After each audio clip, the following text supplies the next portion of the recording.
this week, I've been asking myself, who am I?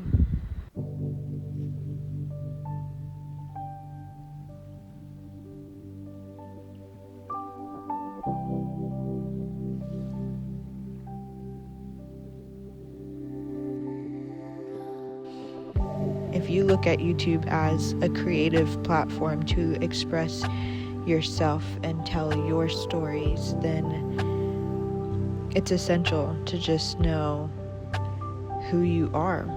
As I am changing and developing as a mom and a human being, I find myself asking the question again, who am I? I feel like I am redefining and rediscovering who I am in my 30s. In having children, you don't often get the time to stop and reflect on all of the ways they are changing you and life has changed you.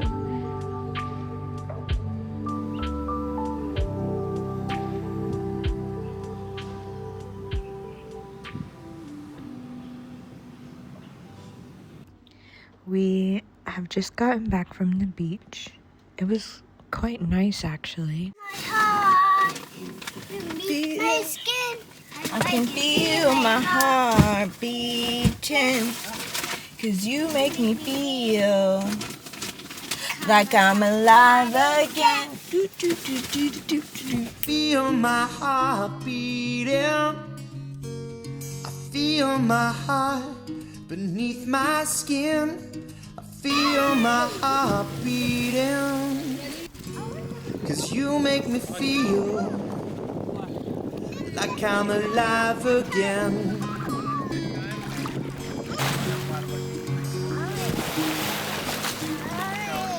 Alive again. Oh, you made me feel like I'm alive again.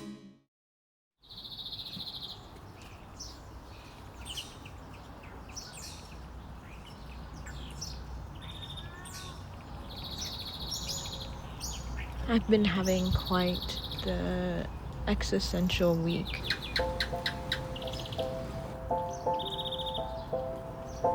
Coming out here, being able to be still for the first time in a really long time. Just pondering my existence again.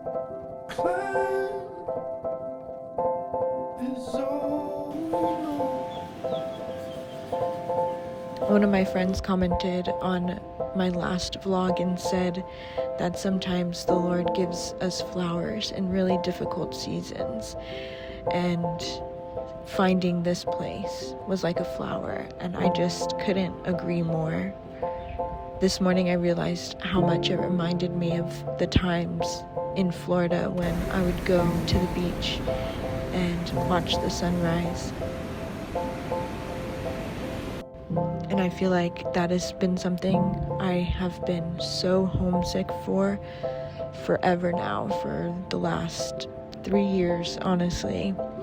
But being out here is so magical, and the beach is right there. So I feel like it's a little piece of that.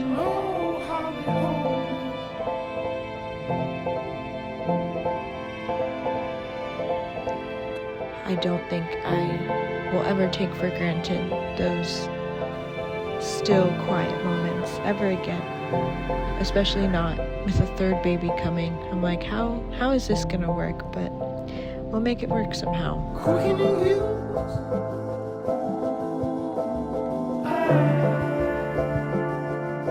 I'm telling darkness from lines on you. Over havens fullest one more is your habitat. Oh, and where the ass snap in the whole class.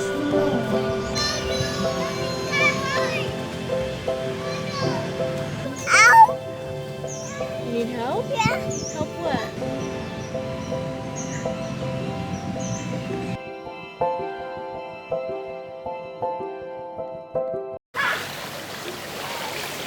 Not warm enough to you? Once he's in, he'll be. No matter what people say, like, so-and-so's doing it. It's coming.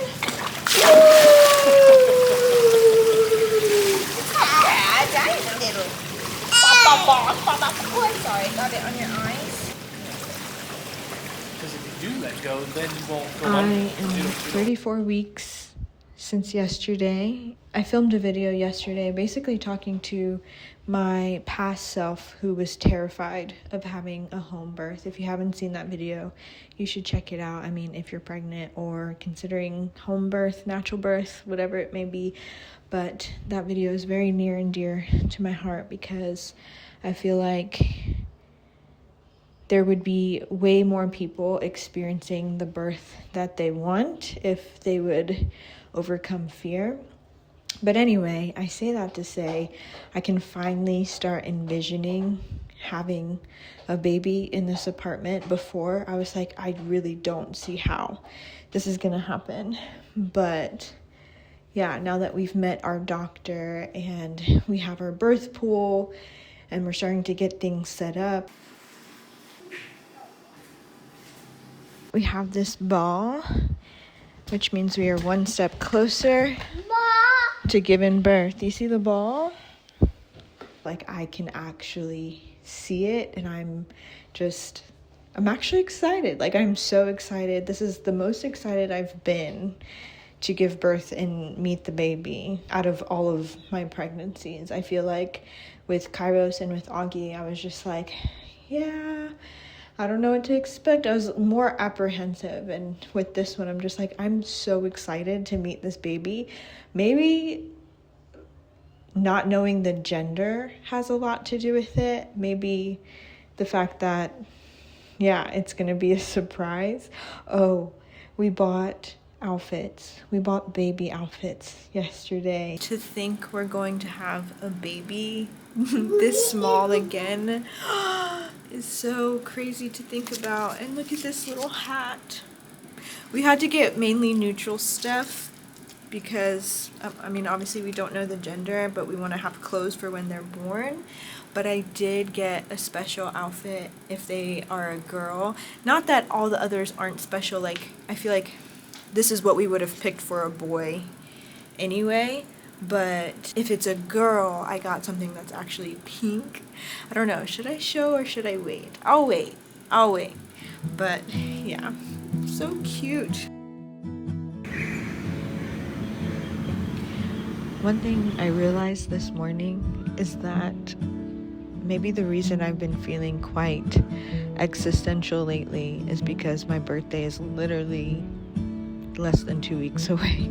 So I actually am turning another year older, and perhaps subconsciously my mind is like, okay, it's time to reevaluate your whole existence. I don't know, maybe it's placebo, but yeah, I do feel a shift. I do feel just such a deep change that is already here, and I'm just like processing it and catching up to it.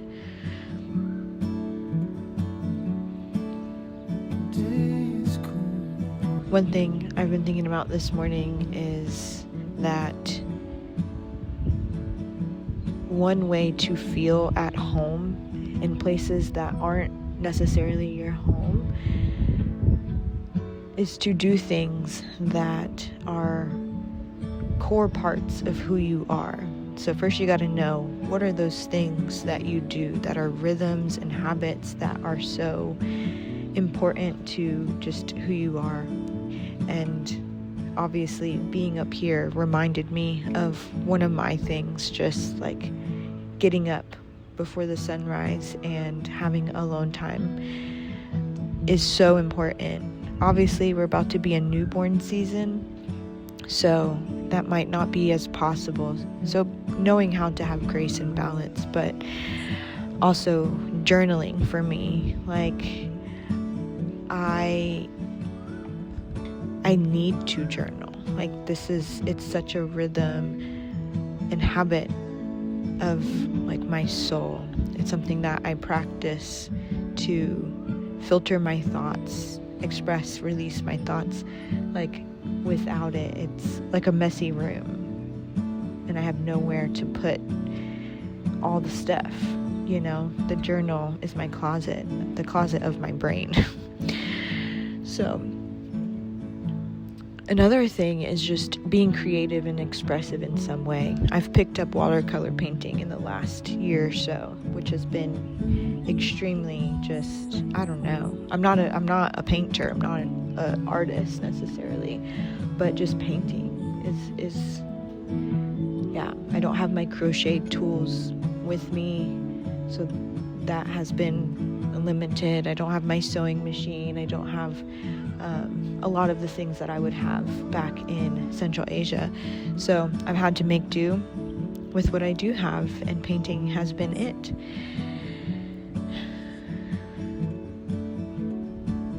Also, being by water and being outside. Yesterday, we started off the day. It was great, and then I got into a little funk. But the moment I stepped outside, everything changed. And I didn't even notice the change until I was better. I'm like, oh wow. Sometimes all you really need to do is touch grass.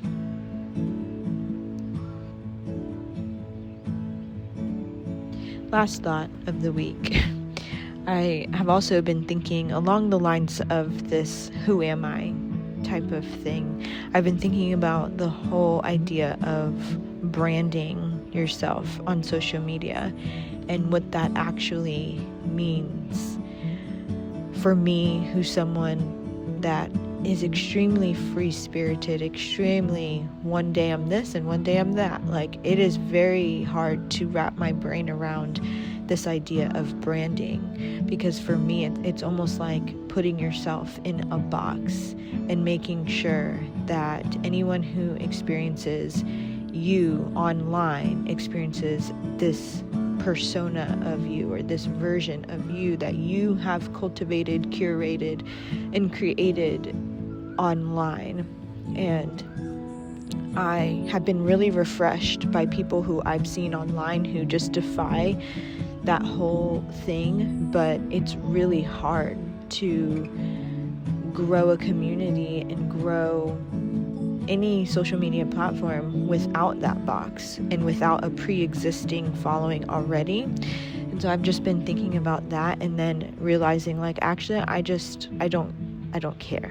I don't care. I have to create from a place of who I am and what matters to me, and expressing my creativity, expressing myself in the way that is most true to me, even if that looks drastically different than it did a month ago. Like not confining myself to a brand necessarily, or a version of me for the internet to see. Because as you know, I do make motherhood content, but if you search up motherhood content, especially in the Christian niche, you're going to find a certain kind of aesthetic and brand, and that's not me. So where does that leave me? And then I talk about Christian things. I talk about theology as of lately, but like, where does that leave me? It leaves me literally in my own little category of creators online. So I've just been thinking about that and realizing that my social media is first and foremost like something I do because I felt called to share my life, but second, because it is a place where I create. It has been such a grounding experience for me to have something that I put my full attention into for a couple hours a day and share and express my life in my own way. Like, when our life is hectic and crazy and we're far away from home, like, this is the one thing that I put my creative energy into. So it's really important for me for it to remain that. and to not get so caught up in growing and analytics and branding and all of the things they tell you to focus on, that I miss the creativity part. Because all the other stuff is important, but I think I need to be really diligent also about remaining myself. So those are my thoughts this morning from the rooftop.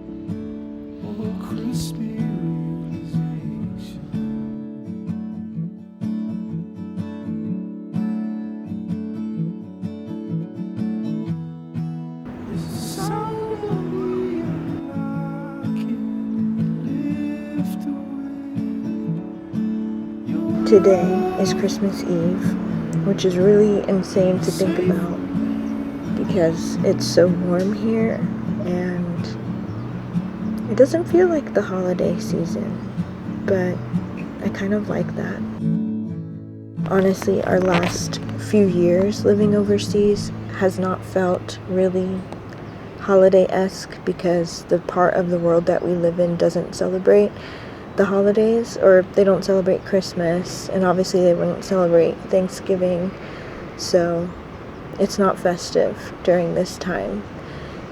So it's really been up to us to make our own magic. Are you excited for Christmas carols? Yeah.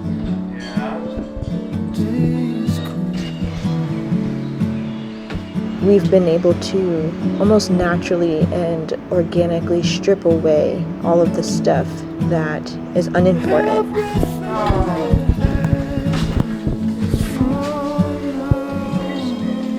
This is boring. This is paradise. What's today? Christmas Day! What do we celebrate on Christmas Day? Jesus' birthday! Jesus' birthday. That's right. Say praise Jesus. Praise Jesus! All of the busyness and rushing around and gift buying and all of the distracting things that make the holiday season stressful, I feel like none of that is there since living overseas, and we've really appreciated it. It's hard to find it. Merry Christmas, Augie. Merry Christmas, Augie! Try and get out. Merry Christmas. Merry Christmas. Here it is!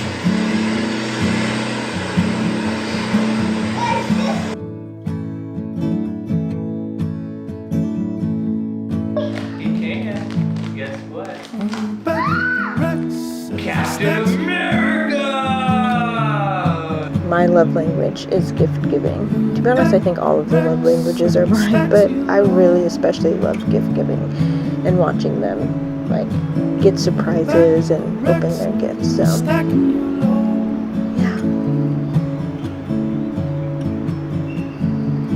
My Christmas gift has been this rooftop for sure.